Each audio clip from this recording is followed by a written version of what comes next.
अरे यार 3 बजे फिल्म शुरू हो जाएगी, तू क्या कर रही है? बस मुझे 5 मिनट दे, मैं अभी साड़ी बदल कर आती हूँ। अरे बहू, तू अचानक कहाँ जा रही है? तेरी सास तुझे आवाज दे रही है। अरे छोड़ ना, ये बुढ़िया कभी नहीं सुधरेगी। क्या हुआ माँ जी? मैंने आपको कितनी बार मना किया है कि मुझे जाते हुए टोका मत कीजिए। मैं फिल्म देखने जा रही हूँ।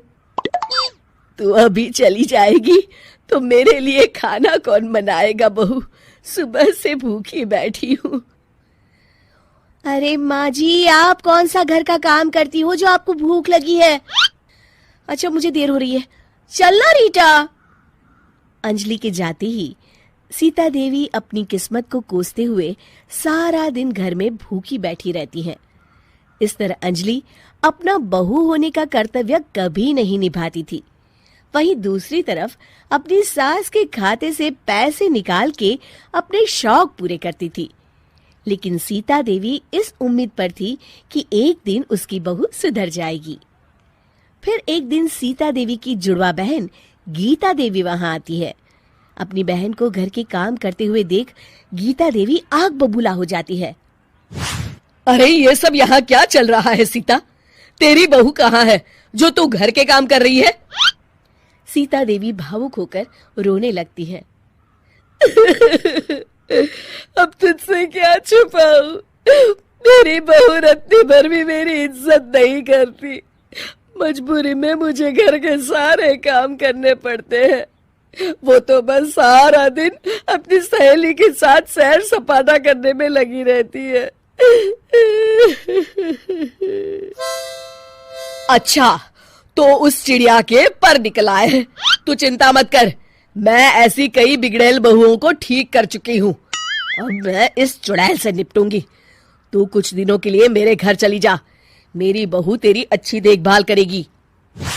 फिर दोनों बहनें आपस में साड़ियां बदल लेती हैं और सीता देवी अपनी बहन के घर चली जाती हैं। देर रात अंजलि जब घर आती है तो अपने कमरे का नजारा देख उसकी आंखें फटी की फटी रह जाती है। हे राम, मेरे कमरे का एसी कहाँ चला गया? और मेरा 56 इंच का एलईडी टीवी कौन ले गया? अंजलि तैस के साथ अपने सास के कमरे में जाती है। तभी वो देखती है कि उसके कमरे का एसी और टीवी उसकी सास के कमरे में लगा है और गीता देवी आराम से एसी की हवा खाते हुए सास बहू सीरियल का मजा ले रही हैं। अच्छा, तो ये सब इस बुढ़िया की कारस्तानी है। अभी इसे बताती हूँ। ये सब क्या है माँ जी? आपकी हिम्मत कैसे हुई मेरे सामान को हाथ लगाने की? क्यों बहू, ये सारा सामान तूने तेरे पिताजी के पैसों से खरीदा है क्या? है? लगता है तू भूल गई कि ये सारा सामान मेरे पैसों से आया है, इसलिए मैं अपनी सारी चीजें अपने कमरे में उठा लाई। तुझे कोई एतराज है? चल जा यहाँ से, सीरियल का मजा किरकिरा मत कर। गीता की बातों का कोई जवाब नहीं बनता देख अंजलि अपने दांत पीस कर रह जाती है। अगले दिन रीटा और अंजलि शॉपिंग पे जाने की तैयारी करती हैं। अंजलि जैसे ही अपनी स्कूटी पर बैठती है तभी गीता देवी स्कूटी की चाबी निकाल लेती हैं। अरे, ये स्कूटी कहाँ लिए जा रही है? ये भी मेरी कमाई की है। माँ जी, ये तो आप हद कर रही हैं। मैं बाहर पैदल जाऊंगी क्या? हाँ, पैदल जा। वैसे भी तुझे घूमने का शौक है, मुझे नहीं।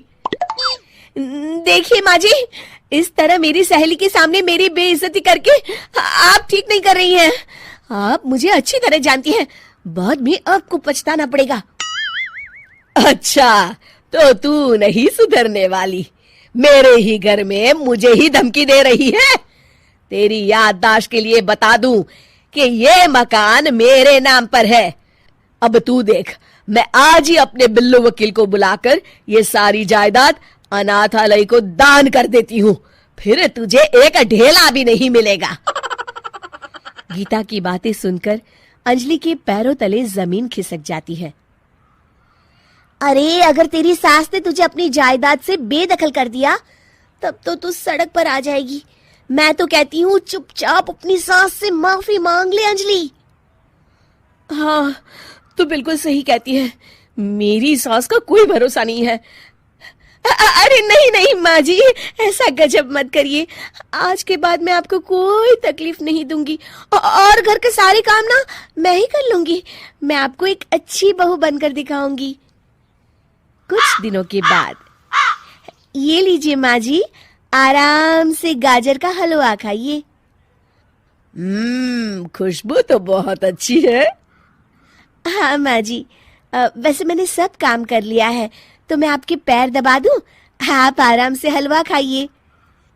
इस तरह गीता देवी अंजलि को सही रास्ते पर ले आती हैं और सीता देवी वापस अपने घर में आकर रहने लगती हैं।